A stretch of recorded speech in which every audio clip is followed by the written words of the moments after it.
Hello दोस्तों, स्वागत है आपका रोजगार विद आराधना चैनल में। आज हम पढ़ेंगे EBS में चैप्टर 2। तो चैप्टर 2 क्या है? भोजन, स्वास्थ्य एवं स्वच्छता, जो एग्जाम के लिए अत्यंत ही महत्वपूर्ण है। तो आप लोग इस क्लास को अवश्य ही पढ़िएगा। तो चलिए स्टार्ट करते हैं भोजन, स्वास्थ्य एवं स्वच्छता के चैप्टर से। सबसे पहले हम लोग भोजन पढ़ेंगे, उसके बाद स्वास्थ्य एवं उस स्वच्छता पढ़ेंगे, ठीक है। तो भोजन स्टार्ट करते हैं। तो आइए देखते हैं भोजन के बारे में पढ़ते हैं, ठीक है। तो भोजन क्या होता है, भोजन की परिभाषा देखते हैं, उसके बाद भोजन के प्रमुख भाग देखेंगे, ठीक है। और भोजन का उसके बाद भोजन में पाए जाने वाले प्रमुख पोषक तत्वों के बारे में पढ़ेंगे, ठीक है। तो भोजन क्या है? तो वह पदार्थ है जिसे जीवित प्राणी ऊर्जा प्राप्त करने, वृद्धि करने, शरीर की मरम्मत करने और जीवन की क्रियाओं को बनाए रखने के लिए ग्रहण करते हैं, ठीक है। क्या है भोजन? तो वह पदार्थ है जिससे जीवित प्राणी ऊर्जा प्राप्त करने, वृद्धि करने, शरीर की मरम्मत करने और जीवन की क्रियाओं को बनाए रखने के लिए ग्रहण करते हैं। सरल भाषा में भोजन को क्या कैसे समझेंगे? तो जो चीज़ हम खाते हैं या पीते हैं और जिससे हमें पोषण व ऊर्जा मिलती है, उसे भोजन कहते हैं। क्या होता है भोजन? आइए देखते हैं। तो जो चीज़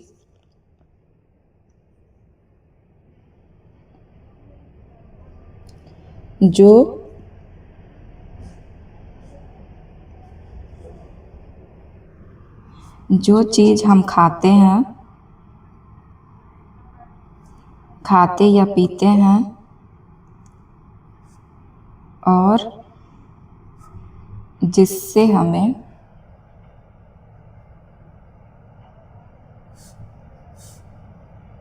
पोषण व ऊर्जा मिलती है, ठीक है। क्या मिलता है? तो पोषण व ऊर्जा मिलती है, उसे भोजन कहते हैं, ठीक है। तो जो चीज़ हम खाते हैं या पीते हैं और जिससे हमें पोषण व ऊर्जा मिलती है, उसे हम भोजन कहते हैं। चलिए आइए देखते हैं भोजन के कितने प्रमुख भाग हैं। तो कितने प्रमुख भाग हैं? 3 हैं। कौन कौन से? तो पहला है ऊर्जा देने वाला भोजन, दूसरा है शरीर बनाने वाला भोजन और तीसरा है रोगों से बचाने वाला भोजन, ठीक है। तो सबसे पहले हम लोग देखते हैं ऊर्जा देने वाला भोजन। तो यह शरीर को कार्य करने की शक्ति प्रदान करता है, ठीक है। उदाहरण में क्या देखेंगे? तो चावल, रोटी आदि। और शरीर बनाने वाला भोजन कौन सा है? तो वृद्धि और टूट फूट की मरम्मत करता है यह। उदाहरण हो गया दाल, दूध, अंडा, मछली, सोयाबीन। और तीसरा कौन सा है? तो रोगों से बचाने वाला भोजन। तो यह कौन है? यह शरीर को स्वस्थ रखता है और रोगों से बचाता है। उदाहरण फल, हरी सब्जियां, गाजर और संतरा। चलिए आइए देखते हैं भोजन के 3 प्रमुख भाग, ठीक है। तो चलिए भोजन के प्रमुख भाग देखते हैं। तो पहला कौन सा है? तो पहला है ऊर्जा देने वाला भोजन, ठीक है। जिसको हम खाते हैं तो हमारे शरीर को ऊर्जा मिलती है, हम कार्य करते हैं अपना, वैसे भोजन को हम ऊर्जा देने वाले भोजन कहते हैं। कार्य करने की शक्ति प्रदान करता है, ठीक है। कार्य करने की शक्ति प्रदान करता है। कौन हो गया? उदाहरण देख लेते हैं। तो हो गया चावल, रोटी आदि। चलिए आइए देखते हैं दूसरा कौन सा है। तो दूसरा है शरीर बनाने वाला भोजन। शरीर बनाने वाला भोजन। तो यह शरीर की टूटी फूटी हड्डियों की मरम्मत करता है और वृद्धि करता है। क्या करता है? वृद्धि और टूटी फूटी हड्डियों की मरम्मत।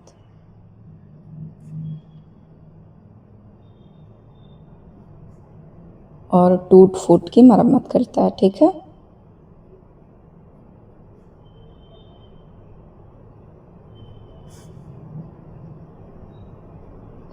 तो उदाहरण में कौन हो गया? दाल,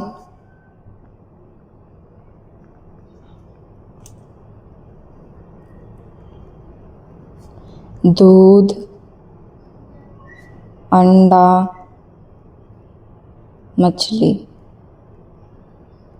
चलिए आगे हम लोग देखते हैं तीसरा। तो तीसरा कौन सा प्रकार है? तो रोगों से बचाने वाला भोजन। कौन सा है तीसरा? तो रोगों से बचाने वाला भोजन।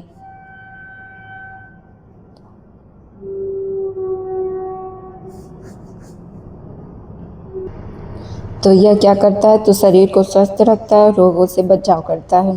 तो इसके उदाहरण कौन कौन से हैं? तो फल है, हरी सब्जियां है, गाजर है, संतरा है। ठीक है, क्या है? फल, हरी सब्जियां,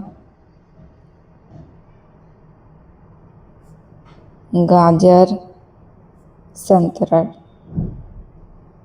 चलिए आगे हम लोग देखते हैं भोजन में पाए जाने वाले प्रमुख पोषक तत्व। तो हम लोग क्या पढ़े हैं? भोजन पढ़े हैं। तो भोजन क्या होता है? तो जो चीज़ हम खाते हैं या पीते हैं और जिससे हमें पोषण व ऊर्जा मिलती है उसे भोजन कहते हैं। और भोजन के प्रमुख भाग कितने हैं? 3 हैं। कौन कौन से? ऊर्जा देने वाला भोजन, यह शरीर को कार्य करने की शक्ति प्रदान करता है।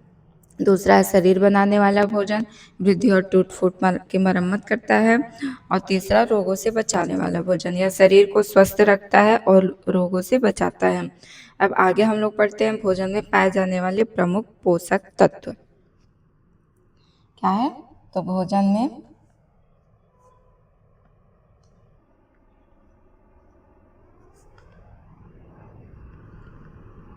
में पाए जाने वाले प्रमुख पोषक तत्व।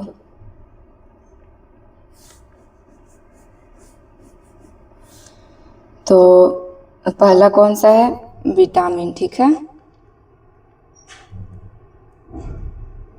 देखिए प्रमुख 6 हैं। कौन कौन से हैं? विटामिन है, प्रोटीन, वसा, कार्बोहाइड्रेट, खनिज लवण और जल। तो विटामिन क्या करता है? तो शरीर को रोगों से बचाता है, शरीर को रोगों से बचाता है। ठीक है, शरीर को एक एक करके सभी प्रकार के पोषक तत्वों के बारे में पढ़ेंगे। तो शरीर को रोगों से बचाता है। दूसरा कौन सा है? तो दूसरा है प्रोटीन।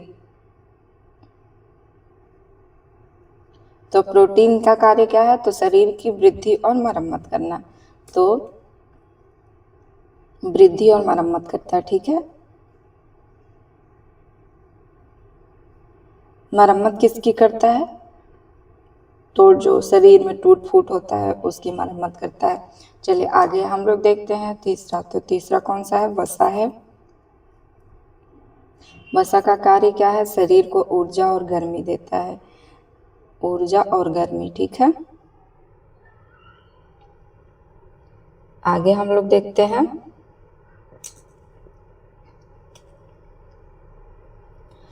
कार्बोहाइड्रेट। तो कार्बोहाइड्रेट क्या करता है? कार्बोहाइड्रेट तो ऊर्जा प्रदान करता है कार्बोहाइड्रेट। ठीक है, ऊर्जा प्रदान करता है। अब हम लोग देखते हैं खनिज लवण। तो खनिज लवण क्या करता है? तो शरीर के विभिन्न कार्यों में सहायता करता है। खनिज लवण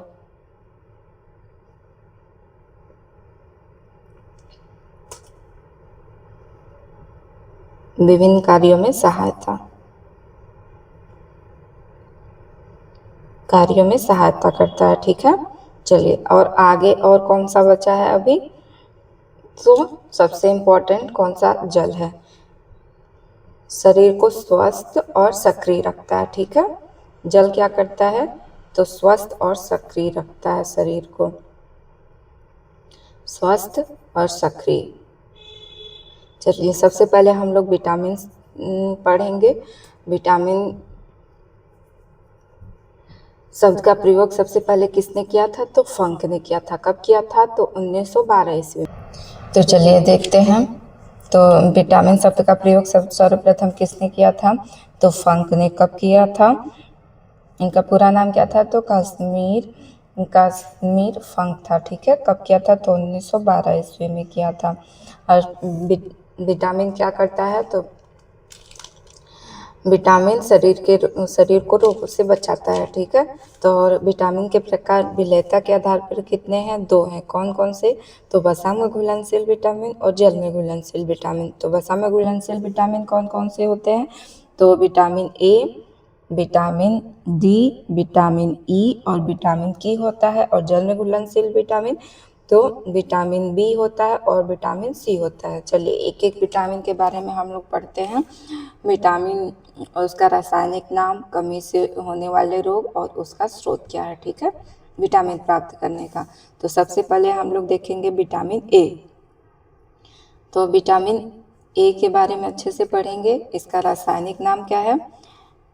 विटामिन ए का रासायनिक नाम, विटामिन ए का क्या है? तो रेटिनॉल है। ठीक है। और कमी से होने वाला रोग तो रतौंधी और जीरो कौन सा है? विटामिन ए की कमी से होने वाला रोग तो रतौंधी है और जीरो पैथिलमिया है। ठीक है। रतौंधी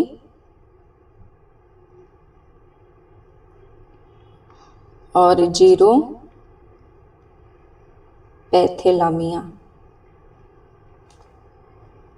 और स्रोत क्या है विटामिन ए का? गाजर है, आम है, दूध, अंडा। गाजर, आम, दूध, अंडा, पनीर, हरी सब्जियां आदि।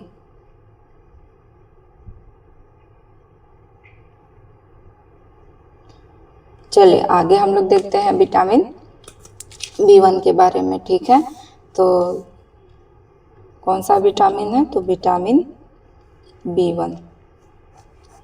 इसका रासायनिक नाम क्या है? विटामिन बी1 का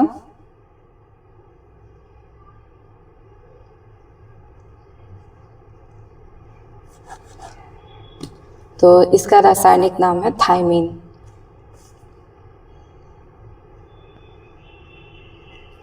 और इसकी कमी से होने वाला रोग कौन सा है? तो इसकी कमी से बेरी नामक रोग होता है। और विटामिन बी1 का स्रोत क्या है?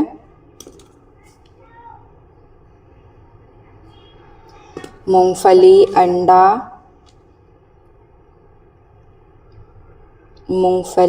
अंडा,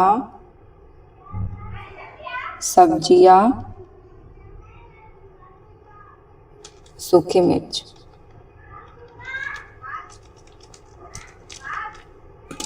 आगे हम लोग बढ़ते हैं विटामिन बी2 की तरफ।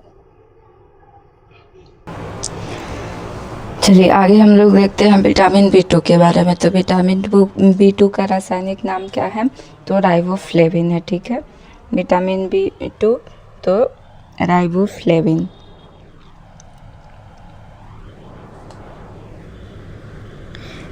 इन रोग कौन सा होता है विटामिन बी2 से? तो त्वचा व जीवा का फटना तथा आँखों का लाल होना। ठीक है। त्वचा व जिह्वा का फटना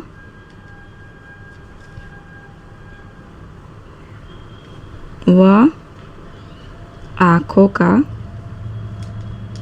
लाल होना। ठीक है। स्रोत कौन सा है? विटामिन बी2 का स्रोत क्या है? तो इसका स्रोत है मांस, हरी सब्जियां, दूध, खमीर। क्या स्रोत है इसका? मांस है, हरी सब्जियां, दूध और खमीर है, ठीक है। चलिए आगे हम लोग देखते हैं विटामिन B3 के बारे में। तो इसका रासायनिक नाम क्या है विटामिन B3 का? निकोटिनिक एसिड, नियासिन या नियासिन भी बोलते हैं, ठीक है। तो नियासिन या निकोटिनिक एसिड है, ठीक है। B3 का नाम क्या है रासायनिक? तो नियासिन या निकोटिनिक एसिड है। और इससे कौन सा रोग होता है विटामिन B3 से? तो होता है त्वचा दाद या पेलाग्रा रोग, ठीक है। कौन सा?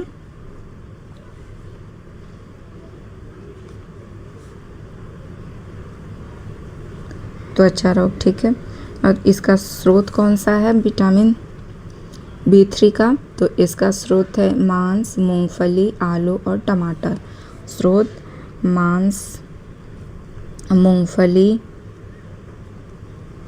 आलू और टमाटर आदि भी है। चलिए आगे हम लोग देखते हैं विटामिन B5। तो विटामिन B5 का रासायनिक नाम क्या है? पेंटोथेनिक एसिड है। रासायनिक नाम आपसे एग्ज़ाम में पूछता है, ध्यान रहे। विटामिन महत्वपूर्ण चैप्टर है और इससे एग्ज़ाम में क्वेश्चन अवश्य ही पूछता है। तो और सबसे ज़्यादा रासायनिक नाम से पूछता है। तो इसका विटामिन B5 का रासायनिक नाम क्या है? पेंटोथेनिक एसिड है। आप लोग ये मत सोचिएगा कि इसमें विटामिन में इम्पॉर्टेंट कौन सा विटामिन है। विटामिन में कोई भी विटामिन आपसे पूछ सकता है, क्योंकि सभी विटामिन इम्पॉर्टेंट है। तो इससे विटामिन B5 से कौन सा रोग होता है कमी से? तो सफ़ेद होना, बाल सफ़ेद होना और मंदबुद्धि।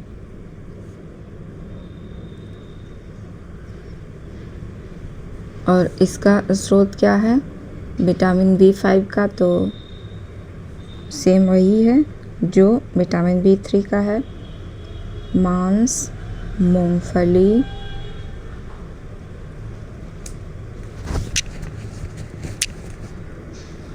दूध, गन्ना इत्यादि, ठीक है। मूंगफली,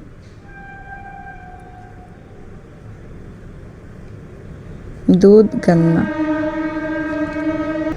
चलिए देखते हैं विटामिन B6। तो विटामिन B6 का रासायनिक नाम क्या है?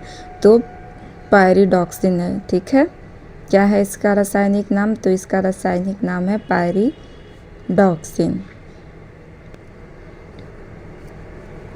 और इसकी कमी से कौन सा रोग होता है? तो इसकी कमी से होता है एनीमिया और त्वचा रोग होता है, ठीक है। और इसका स्रोत क्या है विटामिन B6 का? तो मांस है, यकृत, अनाज और दूध। अब विटामिन B7 पढ़ते हैं। तो विटामिन B7 का रासायनिक नाम क्या है? तो इसका रासायनिक नाम है बायोटीन। इसकी कमी से कौन सा रोग होता है? तो इसकी कमी से होता है लकवा और शरीर में दर्द। और इसका स्रोत क्या है? तो सेम वही जो विटामिन B6 का, मांस। सबसे इम्पोर्टेंट स्रोत के बारे में बता रहे हैं, ठीक है। मांस, यकृत, अनाज और दूध। चलिए आगे हम लोग पढ़ते हैं विटामिन B9 के बारे में। तो विटामिन B9 का रासायनिक नाम क्या है? तो इसका रासायनिक नाम है फोलिक एसिड। विटामिन B9 का रासायनिक नाम है फोलिक एसिड। इससे कौन सा रोग होता है? इससे रक्तहीनता होता है। और इसका स्रोत क्या है? तो हरी पत्तियाँ, हरी पत्तेदार सब्जियां भी बोल सकते हैं। हरी पत्तियाँ, यकृत, ईस्ट आदि। सोयाबीन भी महत्वपूर्ण है। चलिए आगे हम लोग देखते हैं विटामिन B12। तो इसका रासायनिक नाम क्या है? तो साइनोकोबालामिन है, ठीक है। विटामिन B12 का रासायनिक नाम क्या है? साइनोकोबालामिन। साइनोकोबाल्बिन भी बोल सकते हैं। और इससे कौन सा रोग होता है? इससे स्कर्वी होता है। और इसका स्रोत क्या है? नींबू, ये तो विटामिन सी का स्रोत है। इससे कौन सा रोग होता है? तो इससे होता है एनीमिया रोग होता है। ठीक है, मुझे लगा विटामिन सी के बारे में पढ़ा रही हूँ। तो इससे एनीमिया रोग होता है। और इसका स्रोत है मांस, दूध, अंडा, यकृत। मांस, दूध, अंडा, यकृत। चलिए एक बार हम यहाँ तक रिपीट कर लेते हैं। तो सबसे पहले विटामिन B1 देखते हैं। तो इसका रासायनिक नाम थायमीन है। और इससे रोग कौन सा होता है? तो रतौंधी होता है और जीरोफिलिमिया होता है। ठीक है, विटामिन B1 इसका रासायनिक नाम थायमीन और इससे रोग बेरी होता है। विटामिन B2 इसका रासायनिक नाम है राइबोफ्लेविन और इससे कौन सा रोग होता है? त्वचा व जीवा का फटना व आँखों का लाल होना। विटामिन B3 के बारे में देखते हैं। तो इसका रासायनिक नाम है नियासिन और इससे कौन सा रोग होता है? तो त्वचा रोग या उसको पेलाग्रा भी बोलते हैं। विटामिन B5 इसका रासायनिक नाम है होता है। तो बाल सफ़ेद होना, मंदबुद्धि। विटामिन B6 तो इसका रासायनिक नाम है पायरिडॉक्सिन। रोग एनीमिया, त्वचा रोग होता है। विटामिन B7 से कौन सा रोग रासायनिक नाम क्या है? बायोटीन है और रोग लकवा और शरीर में दर्द। विटामिन B9 तो विटामिन B9 का रासायनिक नाम फोलिक एसिड है और इससे रक्तहीनता होता है। विटामिन B12 कोबाल्बिन है और इससे एनीमिया होता है। चलिए आगे हम लोग पढ़ते हैं विटामिन C। तो विटामिन रासायनिक नाम है एस्कॉर्बिक एसिड।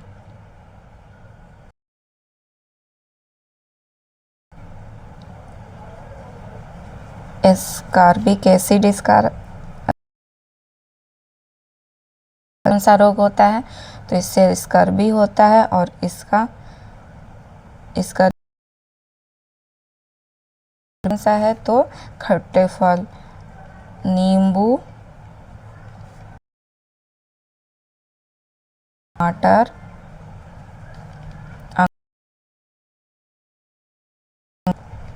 अगर आपको विटामिन ट्रिक के माध्यम से समझ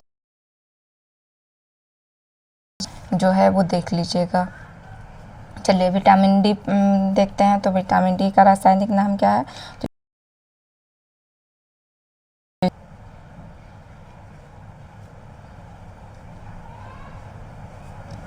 और इससे कौन सा रोग होता है? तो इससे रिकेट्स रोग होता है। इसके स्रोत मछली युक्त तेल और दूध, अंडा इत्यादि। ठीक है, और सूर्य का प्रकाश सबसे इम्पोर्टेंट है।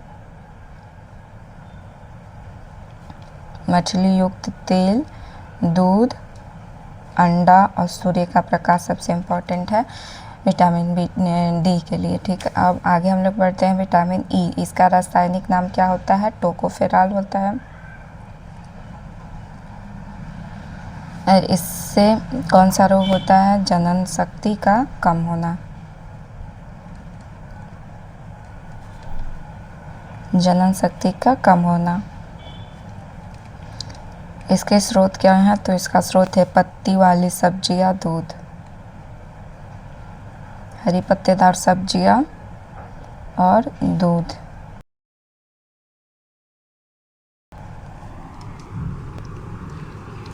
चलिए विटामिन के पढ़ते हैं। तो विटामिन इसका रासायनिक नाम है फिलोक्विनोन। ठीक है, सब्सक्राइब करें, लाइक करें, कमेंट करें, शेयर करें, क्योंकि यह महत्वपूर्ण टॉपिक पूछा जाता है। आपको जितने चैप्टर पढ़ाए जाते हैं वो सारे महत्वपूर्ण होते हैं। ध्यान रखते हुए जरूर क्लास के का रासायनिक नाम फिलोक्विनोन है, नहीं बनता है। और इसके स्रोत क्या हैं? तो हरी सब्जियां हैं, और टमाटर डाल रहा है, ठीक है। चलिए आगे हम लोग देखते हैं। तो विटामिन का कार्य देखते हैं। विटामिन के प्रमुख कार्य कौन कौन से उसके बारे में पढ़ते हैं।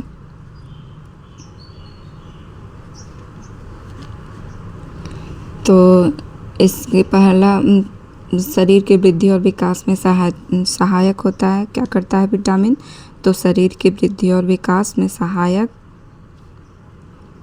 शरीर की वृद्धि और विकास में सहायक,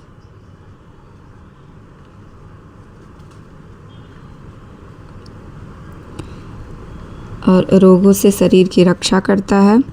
दूसरा कार्य क्या है? तो ये रोगों से शरीर की रक्षा,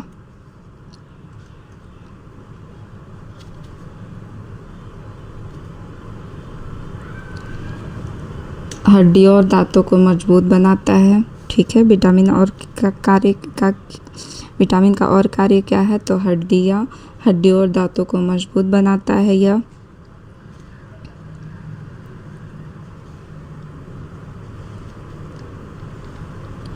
हड्डियों और दांतों को मजबूत बनाता है। त्वचा और बालों को स्वस्थ रखता है, ठीक है। रक्त निर्माण एवं तंत्रिका तंत्र के कार्यों में सहायता करता है। आपको ऐसे ही बता दे रहे हैं। बालों को स्वस्थ रखता है, रक्त निर्माण एवं तंत्रिका तंत्र के कार्यों क्षमता बढ़ाता है, ठीक है। प्रतिरोधक क्षमता बढ़ाता है।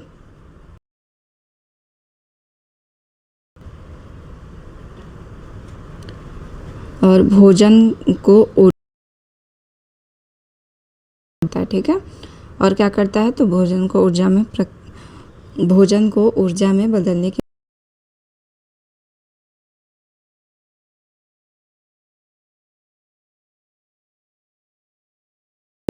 प्रोटीन के बारे में हम लोग पढ़ते हैं। तो प्रोटीन शब्द सर्वप्रथम किसने दिया था? तो बर्जीलियस ने दिया था। कब दिया था? 1838 ईस्वी में दिया था, ठीक है। प्रोटीन के बारे में स्टार्ट करते हैं हम लोग। तो प्रोटीन शब्द प्रयोग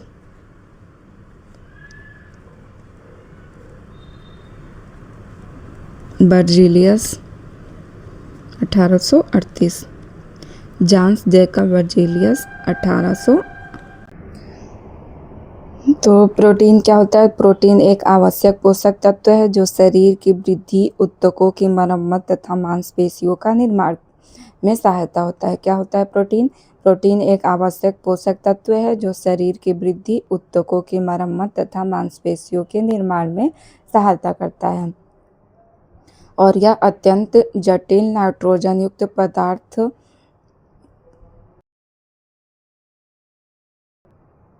अमीनो अम्लों के भिन्न भिन्न संयोग से बनता है। कितने?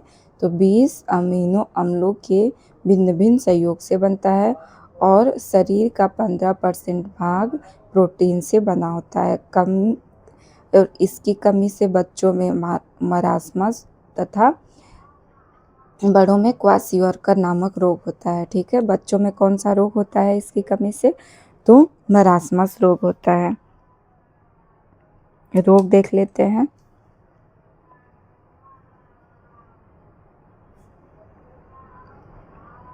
तो बच्चों में कौन सा रोग होता है? मरासमस।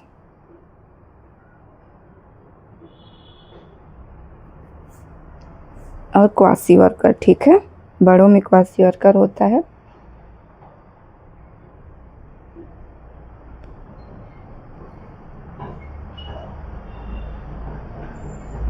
आइए देखते हैं प्रोटीन के प्रकार। कितने प्रकार के होते हैं प्रोटीन, इसके बारे में देखते हैं।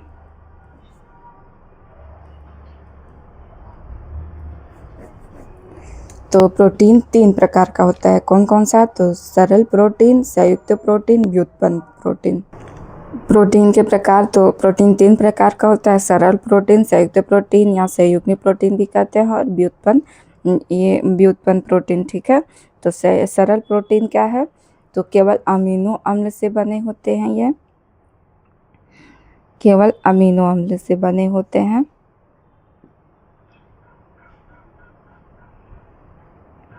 और इसका उदाहरण कौन सा है सरल प्रोटीन का? तो एल्ब्यूमिन और ग्लोब्युलिन है। ठीक है, एल्ब्यूमिन और ग्लोब्युलिन, उदाहरण इसका कौन सा है? तो एल्ब्यूमिन और ग्लोब्युलिन है। केवल अमीनो अम्लों से जो सरल प्रोटीन है वो बने रहते हैं। और संयुक्त या संयुग्मी प्रोटीन, तो इनमें प्रोटीन के साथ अन्य पदार्थ भी जुड़े होते हैं। और इसका उदाहरण कौन सा है? तो इसका उदाहरण है ग्लाइकोप्रोटीन, फास्फोप्रोटीन और हीमोग्लोबिन और केसिन भी आता है इसमें। तो कौन है? ग्लाइकोप्रोटीन, फास्फोप्रोटीन,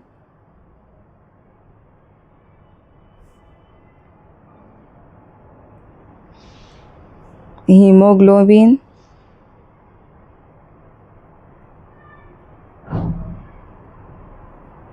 और केसिन। ठीक है, चलिए आइए आगे हम लोग देखते हैं व्युत्पन्न प्रोटीन। तो व्युत्पन्न प्रोटीन क्या है? जो अन्य प्रोटीन के टूटने से बनते हैं उसको व्युत्पन्न प्रोटीन कहते हैं। और इसका उदाहरण है पेप्टोन,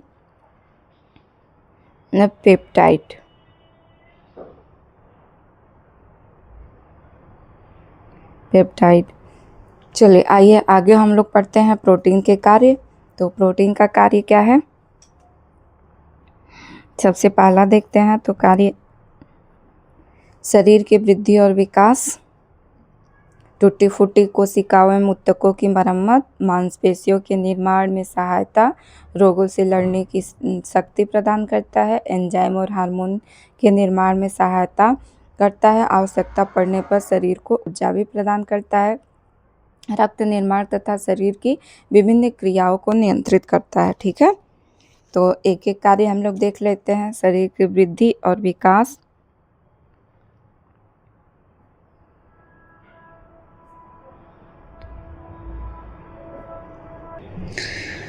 तो ये क्या करता है? तो शरीर की वृद्धि और विकास में सहायता, टूटी फूटी कोशिका ऊतकों की मरम्मत करता है, मांसपेशियों का निर्माण करता है, रोगों से लड़ने की शक्ति प्रदान करता है, एंजाइम और हार्मोन के निर्माण में सहायक होता है और शरीर को ऊर्जा प्रदान करता है, और रक्त निर्माण तथा शरीर की विभिन्न क्रियाओं को नियंत्रित करता है। ठीक है, आइए आगे हम लोग पढ़ते हैं वसा। तो वसा एक महत्वपूर्ण पोषक तत्व है जो शरीर को ऊर्जा और गर्मी प्रदान करता है तथा शरीर के अंगों की सुरक्षा करता है, और यह ऊर्जा के रूप में संग्रहित रहता है। और अब वसा क्या है? तो वसा एक महत्वपूर्ण पोषक तत्व है जो शरीर को ऊर्जा और गर्मी प्रदान करता है तथा शरीर के अंगों की सुरक्षा करता है और ऊर्जा के रूप में संग्रहित रहता है। और वसा के 2 प्रकार हैं। कौन कौन से हैं प्रकार? तो एक होता है संतृप्त वसा और दूसरा होता है असंतृप्त वसा। पहला देखते हैं हम लोग संतृप्त वसा। तो संतृप्त वसा सामान्य ताप पर ठोस अवस्था में रहता है। ठीक है, और इसका उदाहरण, और जो संतृप्त वसा है इसको अधिक मात्रा में लेने से हृदय रोग के खतरा हृदय रोग का खतरा बढ़ सकता है। उदाहरण है घी, मक्खन, नारियल तेल। संतृप्त वसा में कौन कौन से आते हैं? तो घी, मक्खन, नारियल तेल आदि संतृप्त वसा है। ठीक है, आइए देखते हैं दूसरा असंतृप्त वसा। तो असंतृप्त वसा क्या है? ये खाने योग्य होता है और शरीर के लिए महत्वपूर्ण होता है। ठीक है, और ये संतृप्त वसा ज़्यादा मात्रा में नहीं खाना चाहिए क्योंकि यह हृदय के लिए घातक भी हो सकता है। तो असंतृप्त वसा यह सामान्य ताप पर तरल अवस्था में रहता है और यह स्वास्थ्य के लिए अधिक लाभकारी है। और सरसों का तेल, सूरजमुखी तेल और मूंगफली इसके उदाहरण है, ठीक है। कौन है? तो सरसों का तेल, मछली का तेल भी महत्वपूर्ण है, सरसों का तेल, सूरजमुखी का तेल और मूंगफली का तेल, ठीक है। चलिए आगे हम लोग देखते हैं वसा के कार्य।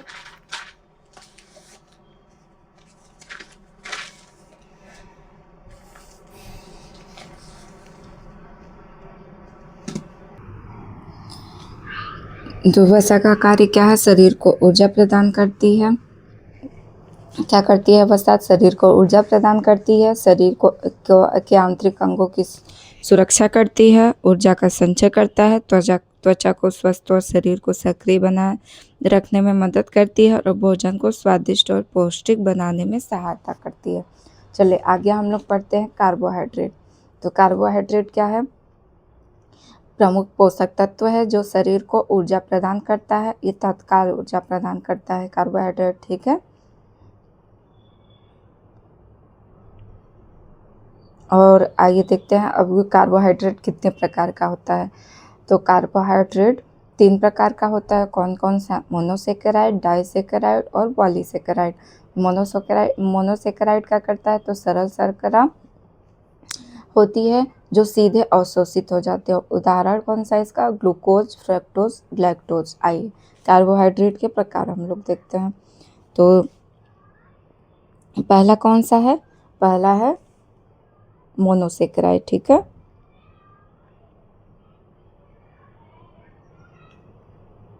तो इसका उदाहरण कौन कौन सा है? तो ये इसका उदाहरण है ये मोनोसेकेराइड का, तो ग्लूकोज,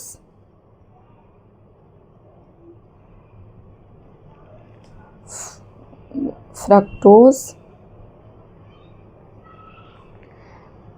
ग्लैक्टोज।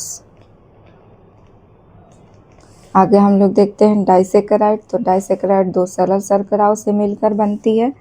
डाइसेकेराइड किससे बनता है? तो 2 सरल शर्कराओं से मिलकर बनता है।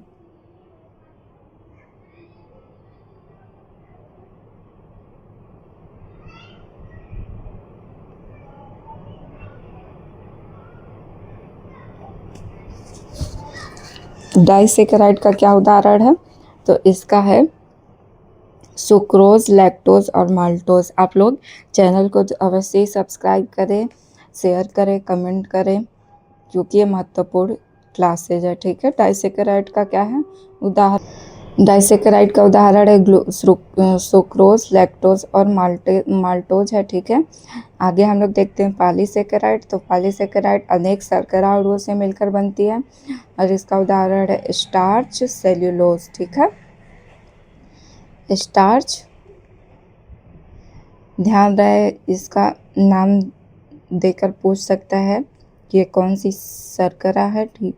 तो इसलिए आप लोग नाम अवश्य याद रखेंगे। तो स्टार्च, सेल्यूलोज है। चलिए आइए कार्बोहाइड्रेट के कार्य हम लोग पढ़ते हैं। तो कार्य क्या है इसका? शरीर को ऊर्जा प्रदान करना, ठीक है। शरीर की कार्य क्षमता बनाए रखना,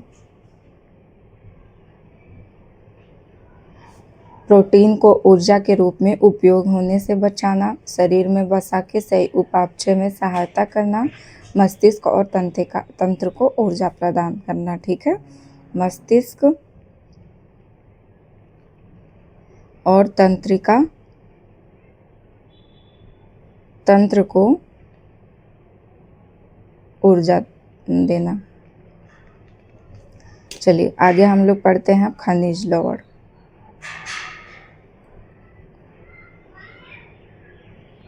तो खनिज लवण क्या होता है? ऐसे अकार्बनिक पोषक तत्व जो शरीर की वृद्धि, विकास तथा विभिन्न शारीरिक क्रियाओं के संचालन के लिए आवश्यक होते हैं। अब क्या होता है खनिज? तो ऐसे अकार्बनिक पोषक तत्व जो शरीर के वृद्धि, विकास तथा विभिन्न शारीरिक क्रियाओं के संचालन के लिए आवश्यक होते हैं। कितने प्रकार के होते हैं? तो 2 प्रकार के, एक प्रमुख खनिज होता है और एक सूक्ष्म खनिज होता है। तो पहला देखते हैं हम लोग प्रमुख खनिज।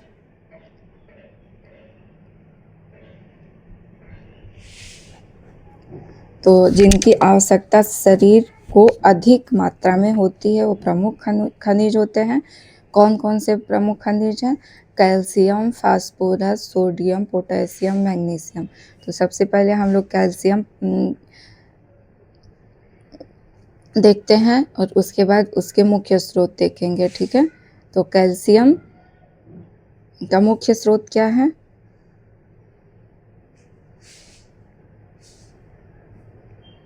जल्दी जल्दी आप लोग इसका आंसर कमेंट बॉक्स में दीजिएगा।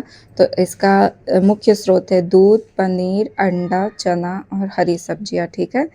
दूध, पनीर, अंडा,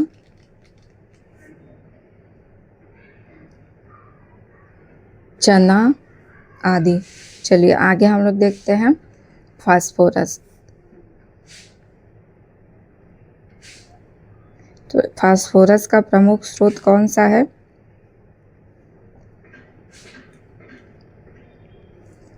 फास्फोरस का प्रमुख स्रोत कौन सा है? तो इसका भी दूध, पनीर, हरी पत्तेदार सब्जियां और बाजरा है, ठीक है। दूध, पनीर, हरी पत्तेदार सब्जियां,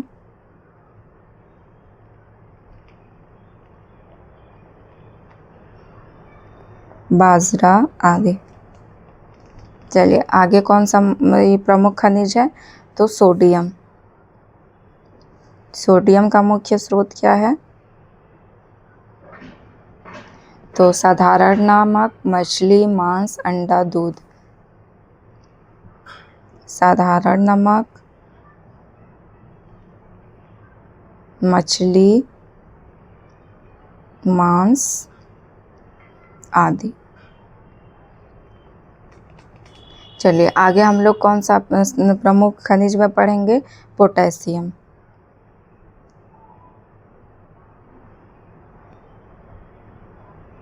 तो पोटेशियम का प्रमुख स्रोत क्या है? केला, दूध, दही, कीवी, ठीक है। पोटेशियम का प्रमुख स्रोत है केला, दूध तो सब के लिए इम्पोर्टेंट है, दूध, दही, कीवी। आगे हम लोग प्रमुख स्रोत में, प्रमुख खनिज में पढ़ते हैं मैग्नीशियम के बारे में। तो इसका स्रोत क्या है मैग्नीशियम का? तो पत्तेदार सब्जियां, बीज, दाल है, ठीक है। बीज, दाल और पत्तेदार सब्जियां आदि हैं। और उसके बाद हम लोग सूक्ष्म खनिज पढ़ते हैं। दूसरा कौन सा प्रकार है? सूक्ष्म खनिज है। तो ये क्या होते हैं? इनकी आवश्यकता बहुत कम मात्रा में होती है शरीर को। तो इसमें प्रमुख आइए पढ़ते हैं। तो आयरन, आयरन का स्रोत क्या है?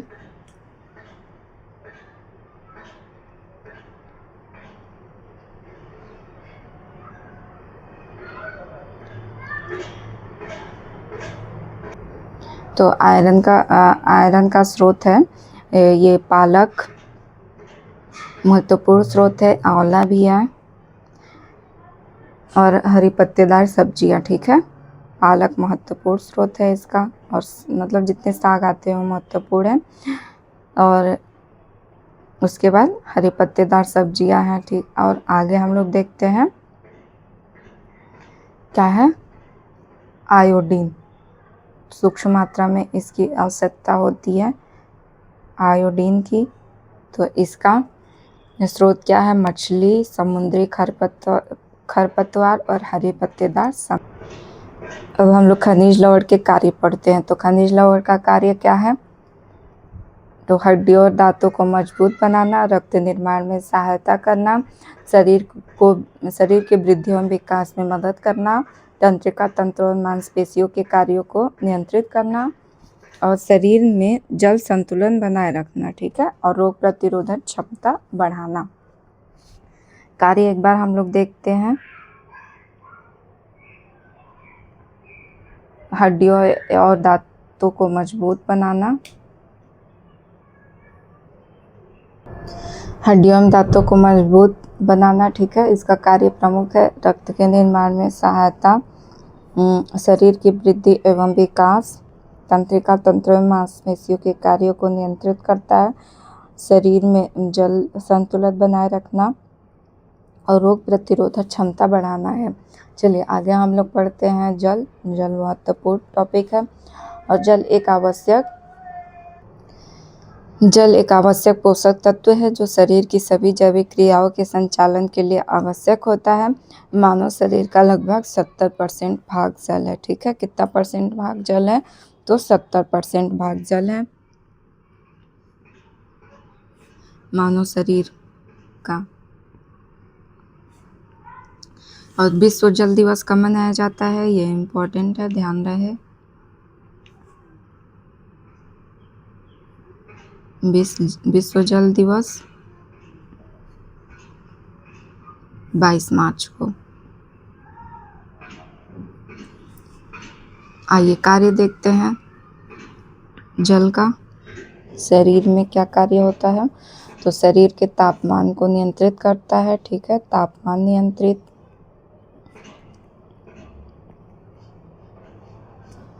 पाचन और अवशोषण में सहायता करता है,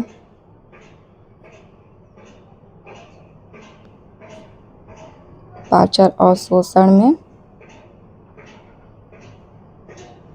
सहायक,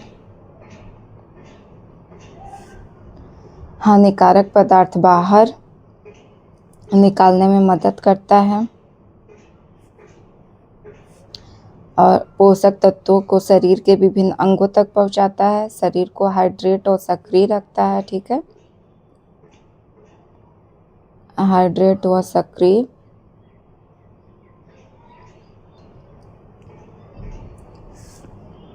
रक्त संचार में सहायक होता है,